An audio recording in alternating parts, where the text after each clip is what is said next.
Hello, my dear students. Welcome to another new math class for class 9 and class 10. Students, আমরা chapter 3 পড়তেছি বীজগাণিতিক রাশি। গত ক্লাসে আমরা 3 এবং 4 এই দুটি প্রবলেম সলভ করেছি। আজকের ক্লাসে আমরা 5 এবং 6 এই দুটি প্রবলেম সলভ করব। ওকে, এখানে দেখো আমি কোশ্চেন দুটি বড় করে লিখে রেখেছি যেন তোমরা ক্লিয়ার ভাবে দেখতে পাও। ওকে, তাহলে চলো দেরি না করে 5 নাম্বারেরটা সলভ করা স্টার্ট করি। কোশ্চেনটা আমি পড়তেছি, তোমরা মনোযোগ দিয়ে শোনো। x equal to 19 এবং y equal to -12 হলে 8x cube plus 36x square y plus 54xy square plus 27y cube এর মান নির্ণয় করো।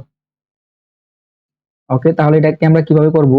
এখানে দেখো আমাদেরকে x এবং y এর মান দেয়া আছে, আমাদেরকে এটা মান নির্ণয় করতে হবে, তাই না? তাহলে এখানে এই রাশিটার মধ্যে পদ রয়েছে কয়টা? টোটাল 4টা, 1টা 2টা 3টা 4টা, তাই না? এই পদ কি প্লাস মাইনাস দিয়ে আলাদা হয়, তাহলে এখানে 4টা পদ রয়েছে। আর এখানেটা দেখেই তোমরা কি বুঝতে পারতেছো, দেখো সবগুলোর সামনে কিন্তু প্লাসের চিহ্ন, তাই না? এরকম 4টা পদ এবং প্লাসের চিহ্ন কোন সূত্রটার মধ্যে? প্রথম সূত্রটার মধ্যে। দেখো 1টা 2টা 3টা 4টা সবগুলোতে প্লাস, দ্যাট মিন্স আমরা কি এই চাইলে আমরা এই সূত্রটার ফরম্যাটে এটাকে নিয়ে আসতে পারবো, তাই না? কারণ আমরা এটাকে ভেঙে লিখতে পারবো 2x কিউব, এভাবে ভেঙে লিখতে পারবো, এটাকে আমরা ভেঙে লিখতে পারবো, তাই না? 3y কিউব এভাবে। তারপর কি এদিকটাকে আমরা এদিকটাকে আমরা লিখতে পারবো 3a² প্লাস 3ab², এরকম ভাবে। শুরুতে আমাদেরকে এই বিষয়টা বুঝতে হবে আমরা কোন সূত্রটা এটার মধ্যে অ্যাপ্লাই করব, তারপর আমরা ওইভাবে এগুলাকে ভাঙতে হবে।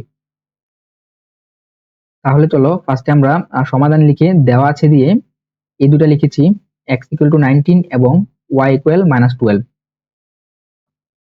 তারপর সুতরাং প্রদত্ত রাশি এটা যা আছে আমরা তা লিখেছি। ওকে, দেখো অ্যাজ ইট ইজ লিখেছি।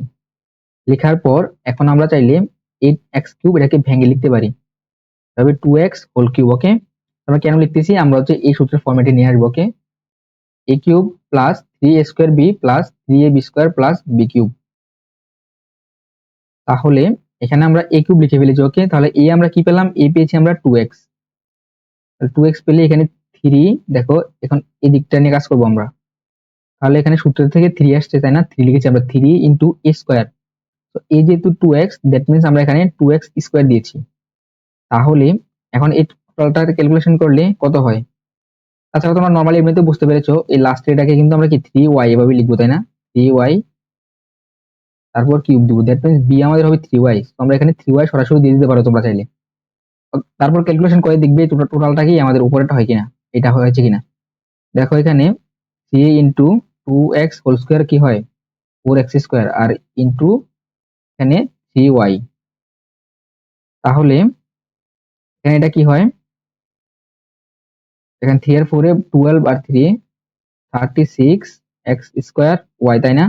দ্যাট মিন্স দেখো উপরে কিন্তু আমাদের এটাই রয়েছে। তাহলে আমরা এটাকে এভাবে ভেঙে লিখতে পারি। এটার ক্ষেত্রেও সেম, 3 তারপর এই হচ্ছে আমাদের 2x আর b² মানে কি 3y² হবে। আমরা 3y² দিয়েছি, এটাকে ক্যালকুলেশন করো, ক্যালকুলেশন করলে কিন্তু আমরা উপরেরটা পাবো, তাই না? এটা হবে 9y², তারপর কি 2x আর কি ইন্টু 3, এগুলোকে করলে কিন্তু আমরা উপরের এটাকে পাই, তাই না? দেখো ক্যালকুলেশন করে দেখো। ওকে, আর এদিকটাকে আমরা কি করতে পারি? 3y³ এভাবে ভাঙতে পারি। তাহলে এখন আমরা a³ plus 3a² b plus 3ab² plus b³ that means a plus b whole cube আমরা লিখেছি। এখানে a হচ্ছে 2x আর b হচ্ছে 3y। আমরা এই লাইনটা থেকে আমরা সিম্পলিফাই করে এই লাইনটা লিখতে পারি। ওকে ওকে, এখন জাস্ট আমরা মান বসিয়ে দিব, এখানে x এর মান বসাবো আর হচ্ছে y এর মান বসিয়ে দিব। ওকে, তাহলে দেখো 2 যেমন আছে তেমন রেখেছি, তারপর ইনটু দিয়ে আমরা x এর মান দেখো 19 দেয়া আছে, আমরা এখানে 19 লিখেছি, তারপরে প্লাস 3 ইনটু কি হবে? y এর মান হচ্ছে -12, তাহলে এখানে -12 দিচ্ছি। ওকে, যেহেতু মাইনাস আছে এজন্য আমরা কি ব্র্যাকেট দিয়ে তারপর লিখেছি। এখানে কিউব যা আছে তা থাকবে। ওকে, কিউবটা এখানে থেকে যাবে। তারপর এই দুটাকে ক্যালকুলেশন করলে কি হয়? 38 হয়, আর এখানে এই মাইনাস আর এই প্লাস, প্লাস মাইনাসে -36 হয়েছে, আর এই কিউব এখানে রয়েছে। এই দুটাকে ক্যালকুলেশন করলে 2 হবে উপরে কিউব তো 2 এর উপর কিউব থাকলে কি 8 হয়। 8 হচ্ছে আমাদের অ্যান্সার। তো তোমরা বুঝতেই পারলে আমরা খুব ইজি ভাবে এটাকে সলভ করতে পারি। ওকে স্টুডেন্টস, এখানে একটা বিষয় দেখো, আমরা কিন্তু চাইলে এই লাইনের মধ্যে যদি x এর মানগুলো বসিয়ে দিতাম, বসে ক্যালকুলেটর দিয়ে আমরা এক ক্লিকে কিন্তু 8 অ্যান্সার পেয়ে যাব। ওকে, সো যদি এমসিকিউতে আসে তাহলে তোমরা x এর মানগুলা সরাসরি এই লাইনে বসিয়ে দিবে। এভাবে সূত্রের মাধ্যমে সূত্র অ্যাপ্লাই করার কোনো প্রয়োজন নাই, ফরম্যাট নিয়ে এভাবে লেখার কোনো প্রয়োজন নাই। সরাসরি তোমরা ক্যালকুলেট মানে বসিয়ে মানগুলো বসিয়ে ক্যালকুলেটরে ইকুয়াল চাপ দিলে দেখবা 8 চলে আসবে। তাহলে আমরা এইভাবে কখন করবো, যখন সিকিউতে আসবে মানে সৃজনশীলে যখন আসবে তখন কিন্তু সরাসরি এক লাইনে করে ফেললে হবে না, তখন আমাদেরকে এভাবে সূত্রের ফরম্যাটে নিয়ে সূত্রের মাধ্যমে মানে সিম্পলিফাই করে তারপর মান বসিয়ে এইভাবে আমাদেরকে সলভ করতে হবে। আশা করি তোমরা বিষয়টা বুঝতে পেরেছো। ওকে, তাহলে চলো এবার আমরা 6 নাম্বারটা সলভ করি। 6 নাম্বারের কোশ্চেনটা হচ্ছে, যদি a ইকুয়াল 15 হয় তবে 8a³ plus 60a² plus 150a plus 130 এর মান কত? তো এটাও দেখো, এটা কিন্তু 5 নাম্বারটার মতোই, তাই না? এখানে এটাকে আমরা কি লিখতে পারি, 2a³ এভাবে লিখতে পারি আমরা, তাহলে তো হয় এটা a হয়ে যায়, 2a এখন a হবে। তাহলে এই দিকটাকে আমরা কি করতে পারি, এখন এদিকটাকে আমরা 3a² এভাবে লিখতে হবে। আচ্ছা তাহলে চলো শুরু করি। আচ্ছা, দেওয়া আছে দিয়ে আমরা a ইকুয়াল 15 এখানে লিখেছি, লেখার পর সুতরাং প্রদত্ত রাশি, এই রাশিটা এখানে কি আমরা এজ ইট ইজ লিখেছি। ওকে, লেখার পর এখন আমরা 8a কে 2a হোল কিউব এভাবে ভেঙে লিখতে পারি, কারণ কি এটাকে ক্যালকুলেশন করলে কিন্তু আমরা উপরেরটা পাবো, তাই না? ওকে, তারপর আমরা সূত্র যেহেতু মিলাবো, দেখো এগুলাতে কি সবগুলাতে প্লাস, দ্যাট মিন্স আমাদের প্রথম সূত্রটা অ্যাপ্লাই করবো আমরা এটা। তাহলে a কিউব আমরা মিলিয়েছি, এখন 3a²b, তাহলে আমরা 3 লিখেছি, a² হচ্ছে 2a হোল স্কয়ার হবে, তাই না? দেওয়ার পর তাহলে এখানে আমাদেরকে 60a² মিলাতে হবে। তো দেখো 3 ইন্টু 4a², এখানে কত হয়, 12a² অলরেডি হয়ে গিয়েছে। তাহলে আমাদের আর কত লাগে, এই 60a² হতে জাস্ট 5 যদি আমরা গুণ করে দেই তাহলে কত হয়, 60a² হয়ে যায়। তাহলে এখানে আমরা কি জাস্ট 5 গুণ দিয়ে দিয়েছি। ওকে, তাহলে কিন্তু আমাদের এটা, এটাকে ক্যালকুলেশন করলে কি আমাদের এটা হবে, তাহলে আমরা এটা মিলিয়ে ফেলেছি। তাহলে আমাদের a³ প্লাস 3a²b হয়ে গিয়েছে। এখন আমরা এটা নিয়ে কাজ করব। তাহলে এখানে আমরা এই প্লাস এর প্লাস দিয়ে সূত্রের 3 লিখেছি, আর a হচ্ছে 2a দিয়েছি, দেওয়ার পর b স্কয়ার, যেহেতু এখানে আমরা b হিসেবে 5 নিয়েছি এখানে তোমরা 5 স্কয়ার দিবে। আর তাছাড়া ক্যালকুলেশন করলে দেখবে কি এটা মিলে গিয়েছে। এখানে দেখো, এখানে 6a ইন্টু এটা হবে 25, তাহলে এখানে কত হয়, এটা কিন্তু 150a, তাই না? দেখো আমাদের এটা কিন্তু মিলেছে, এটাকে ক্যালকুলেশন করলে আমরা এটাকে পাই, তাই না? অথবা ফার্স্ট এই দিকটা দিয়ে তোমরা দেখবে আর কত দেয়া লাগে, দেখবে 5 স্কয়ার দিলে হয়ে যায়। ওকে, তারপর এখন আমরা বি কিউব লিখবো। এখানে রয়েছে 130, বি কিন্তু আমাদের 5, তাহলে 5 কে কিউব করলাম আমরা, কিন্তু কিউব করে আমরা কি দেখতে পাই, এখানে 125 হয়, কিন্তু আমাদের এখানে কত রয়েছে, আমাদের এখানে রয়েছে 130, তাই না?